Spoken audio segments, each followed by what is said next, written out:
A teacher's aide molested a little girl. We have the Rosedale case.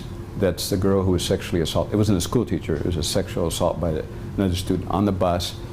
It's recorded by camera. Bus driver never stops, intervenes. And that case is set for trial in October, I believe. So no, unfortunately, this stuff happens. Yeah, go ahead, please. We're gonna get started. All right, I'm just gonna ask you for your first and last name. Can you spell both of them, please? Yeah, my name is Daniel Rodriguez. My first name is spelled D-A-N-I-E-L. Last name is spelled R-O-D-R-I-G-U-E-Z. And you are representing who? The victim of the minor victim in this Delano Union High School District incident. Tell me what it is that you're filing and why. We're filing what's called a government claim, and that's because whenever you're going to file a lawsuit against a governmental entity, like a city, a county, a state, a water district, or in this case, a school district, you just can't go to the courthouse and file the lawsuit.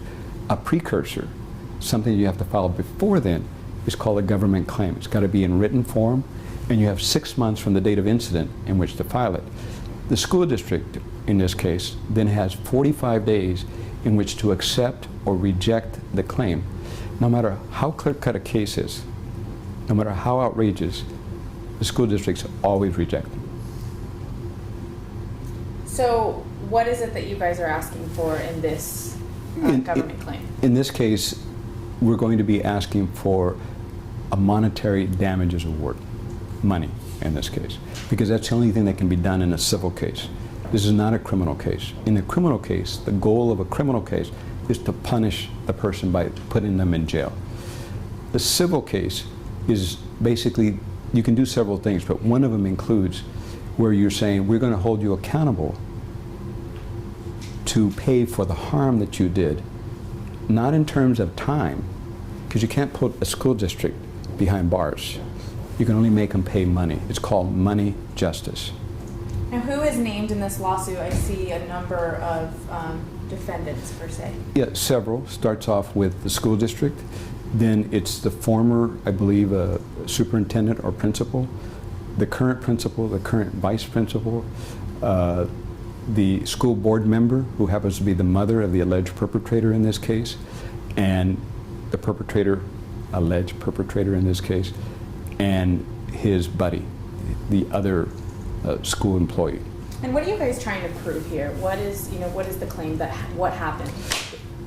What we're going to show in this case is is that the school district knew or should have known. In this case, it seems pretty clear-cut that they knew about some red flags about this alleged perpetrator, this alleged pedophile. And what was that? Two things. One, that there were allegations against this perpetrator back in 2009, and it was looked into, and at that time this man was doing what? He had just gone to the CHP Academy, he'd gotten out, and he'd been a CHP officer for a week or two when he was allowed to resign, okay? And then he applied for a job back with the school district. Anyone who was doing a real review of the job application would have said, I'm a little bit curious. Why would this person, after sacrificing and going to the CHP Academy, after a week or two, just resign? That would have been a red flag. Let's look into it. Why would you give up a job that pays pretty good money and is a highly regarded position to go work as a school bus driver? That would have been a red flag. The second red flag is what? Is that this perpetrator, this alleged perpetrator, his mother is on the school board. She's a trustee. Her number one job is to protect the kids. That's her number one job. She took an oath to protect the kids. And you certainly don't allow someone with a background of allegations of sexual misconduct to have access to minors. When you have an alleged pedophile, the last thing you want to do is put him in a population of kids where he has access to, groom them, because that's what pedophiles do. They take advantage of young people, young kids. It's like putting the fox to guard the hen house. That's what's going on.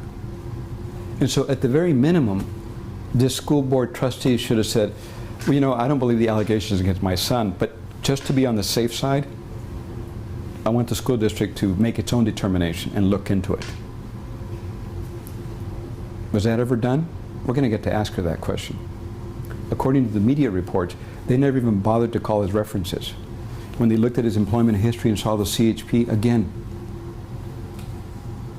4 months or 6 months of CHP Academy, 1 or 2 weeks employment, abrupt resignation, wouldn't that have been a major red flag that they bothered to pick up the phone and call? You know, so they just chose to ignore some very glaring red flags. So you said that this school board member, you say that it's his mother is going to play a big role in your case. Can you explain how so? Yes, because we have to show that the school board or the school district knew. Okay. Well, here you have the highest ranking person, administrator. It's the school board. How can they say, if she's a member of the school board, that we didn't know about it? So that's why she plays an important role. We get to ask her questions like in 2009, when he lawyered up in the criminal case, who paid for the lawyer? And if she says no, you say, oh, by the way, we're going to send a subpoena. What bank were you banking at back then? We want to get a copy of your checkbook register. We want to see. So it's not just asking questions. We get subpoena powers where we get to go and get records. We're going to look at his job application. If he listed references, if he listed, for example, his mother as a reference, did you call his mother and ask him? And if you did, she would have had an obligation. You know, did you call the CHP when you saw that he'd only been there and abruptly resigned? Did you call them? According to the media reports, they never bothered to call because they said what? Because he didn't get arrested. You don't get a free pass. Once you see something that's out of the ordinary, as a person who's doing due diligence in reviewing someone's application, it's your job to call. Otherwise, just rubber stamping. And that's not what we have reviewers to do. Where do you think the school district, because I believe you think the school district did something wrong, went wrong. Where do you think they went wrong? They dropped the ball. They stuck their head in the sand. It's just hard to fathom that the school board, which means including the mother, didn't know about it. It just flies in the face of common sense.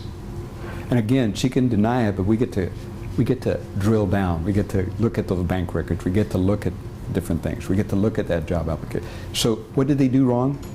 They chose to look the other way. They chose to ignore the red flags. That's what they did. Had they done their job right, this man would never have gotten a job there. By the way, in the reports it says that in 2008 he had sex with a 16-year-old minor girl that he had met at the school. And now we have 2016. We have an 8-year span. Do you really think that he never had any kind of engaged in any kind of sexual misconduct in those 8 years? Or is it that he never got caught during those 8 years? You think there were other cases? What do you think? I'm asking you. No, I think we all know the answer. I think most people will say, of course. What happens next? We filed the claim today. Again, they'll have 45 days in which to accept or reject the claim. And like I said, they always reject them, no matter how obvious, no matter how blatant. So once we get the rejection notice by mail, then we can go ahead and file the lawsuit.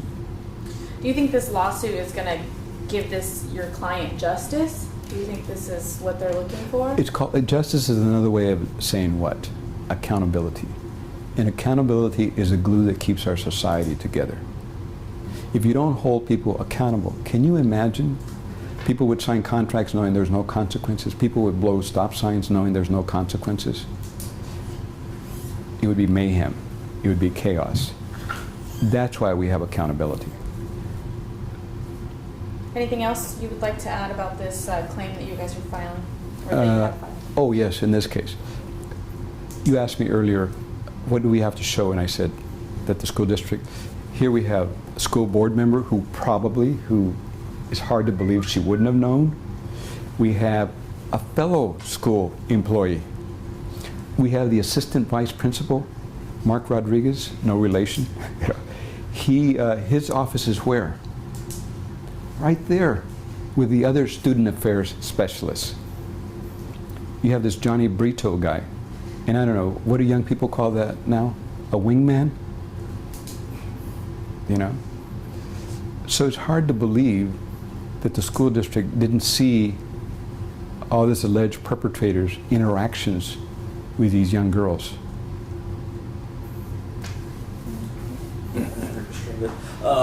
You know, you'd spoken earlier about how pedophiles sometimes groom their victims, and I'm curious in this instance if you believe that Mr. Perigo maintained that position there in that district despite living in Fresno, 180 miles, somewhat round trip, because he was grooming his victims there in that case. I don't know the answer to that question, but I'm like you. I'm very curious. It just looks strange that somebody for the job that he held would commute close to 200 miles per day.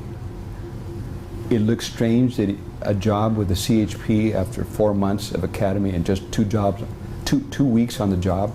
See, all these red flags. So will he ever admit to it? I have a feeling he won't.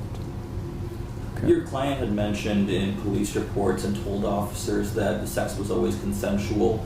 I'm curious at this point what she's told you. Well, first of all, I can't tell you what she told me, but I can tell you this. Consent is not a defense in the criminal setting for statutory rape. The only defense is this, in a statutory rape case, that's having sex with a minor, someone under the age of 18, is to say, if you're a man, oh, I didn't know, I thought she was over 18. That excuse isn't here. Why is it not here? He's a student affairs specialist who had access to dates of birth and that kind of thing. And by the way, he said in the reports that he knew she was underage. So consent is not a legal defense. Changing topics here from a statutory rape to a regular rape. In a regular rape case in a criminal setting, in California, like most states, the sexual history of the victim is never admissible. The law says you can't come in and say, this person had sex with 1,000 guys before. The law says, no, no, no. None of that comes. The victim is not on trial. It's the alleged perpetrator that's on trial. And we're not going to let this get out of hand. Every woman or man, in this case it was a woman, a girl, has a right to say no. It doesn't matter if that male or female has said in the past, yes, 1,000 times. The law is pretty clear on that. You mentioned earlier how you see it as being almost inconceivable that Anna Perigo, the board member, wouldn't know about her son's history of sexual misconduct with minors. I'm curious, even if she did know and withheld that information from the board, is the rest of the board, you believe, responsible for this? Not personally responsible, but as they make up the school district. You know, corporations, entities are not hollow things. They're made up of people who make choices and who make decisions. So are they personally responsible? No, that's why we did not name them personally in the government claim. We only named one trustee, and that was Ms. Perigo.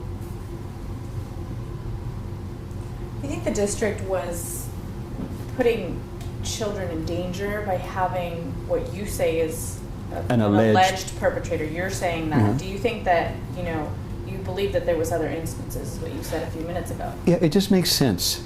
It's hard to believe that in a span of 8 years, that this only happened 8 years ago and nothing happened up until now. The reports make mention of the flirting the flirtatious conduct of the perpetrator, you know. So it just doesn't make sense that nothing happened in these 8 years. I mean, I think if you walked up to the average Joe on the street and asked him, I bet you 10 out of 10 times they're going to say, it happened. Anything else?